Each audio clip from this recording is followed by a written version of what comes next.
So hi friend, this is Amit और आप देख रहे हैं एडमिशन एकेडमी। जैसा कि हम ओबीसी और एससी के लिए ऑलरेडी वीडियो दे चुके हैं, मतलब marks versus percentile versus EWS rank. यहाँ पे हम बात करने जा रहे हैं ओबीसी और एससी के लिए ऑलरेडी इस तरह का वीडियो दे चुके हैं हम। तो इसके अलावा हम बात करेंगे एनआईटी ट्रिपल आईटी जीएफए का कट ऑफ क्या होगा, जी एडवांस में जाने के लिए मिनिमम कितना परसेंटाइल और मार्क्स आपको चाहिए। तो सारा इन्फॉर्मेशन इस वीडियो में मिलने जा रहा है, तो प्लीज आप इस वीडियो को लास्ट तक देखें। और इस चैनल पे आपको जेई के अलावा जितने भी एंट्रेंस एग्जाम है सारे के लिए भी वीडियो मिलते रहेगा, तो प्लीज आप इस चैनल को सब्सक्राइब कर लें। और ईडब्ल्यूएस के लिए जेई एडवांस का क्या डेटा होगा, आईआईटी के लिए और मार्क्स वर्सेस रैंक क्या होगा एडवांस में, वो सारा इन्फॉर्मेशन आपको इस चैनल पे मिलते रहेगा। तो चलिए बात करते हैं यहाँ पे पहले marks versus percentile versus EWS rank का। तो 99.5 परसेंटाइल अगर आपको चाहिए तो आपका मार्क्स होना चाहिए 208 और रैंक जो होगा वो 500 के आसपास आपका हो जाएगा।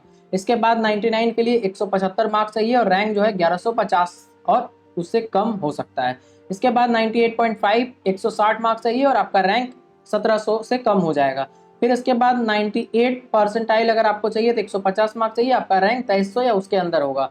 फिर इसके बाद बात करें 97 के लिए तो 135 मार्क्स चाहिए, 3500 या उससे कम आपका रैंक होगा। फिर 96 के लिए 125 मार्क्स चाहिए, 4800 या उससे कम आपका रैंक होगा। फिर 95 के लिए 115 और रैंक होगा 6100 या उससे कम। फिर इसके बाद बात करें 90 के लिए तो 84 मार्क्स चाहिए और 12000 से अंदर अंदर आपका रैंक होगा। फिर 85 के लिए मतलब 85 परसेंटाइल के लिए 74 मार्क्स चाहिए और आपका रैंक 17000 या उससे कम होगा। फिर 80 के लिए 60 मार्क्स चाहिए और 20000 से कम आपका रैंक होगा।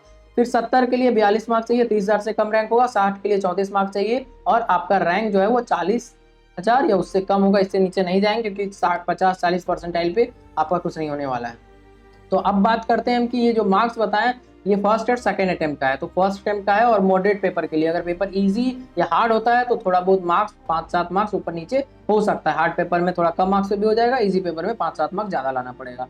और बात रहा फर्स्ट अटेम्प्ट का, क्योंकि अभी फर्स्ट टाइम आने वाला है, सेकंड अटेम्प्ट के लिए अलग से वीडियो आएगा, उसमें थोड़ा बहुत ज्यादा मार्क्स हो सकता है अगर सेम टाइप का पेपर आए।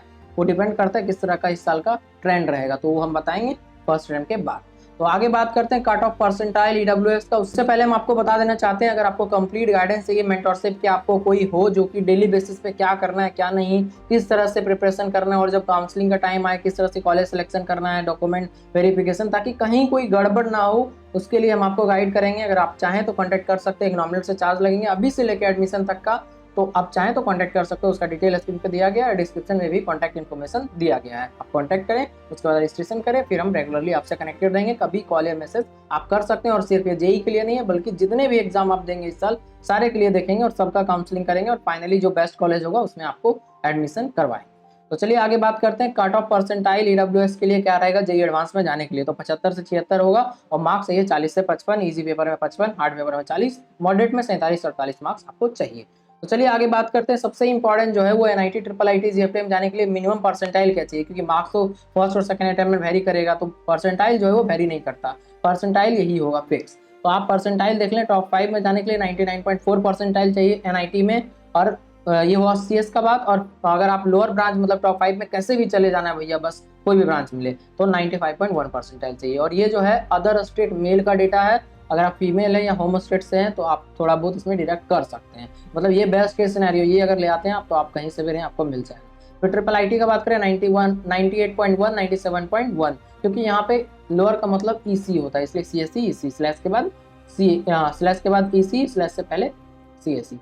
इसके बाद जीएफटीआई का बात करें 96.1, 94.4 सीएससी और लोअर ब्रांच के, क्योंकि जीएफटीआई में लोअर ब्रांच भी होते हैं बहुत सारे कॉलेज में।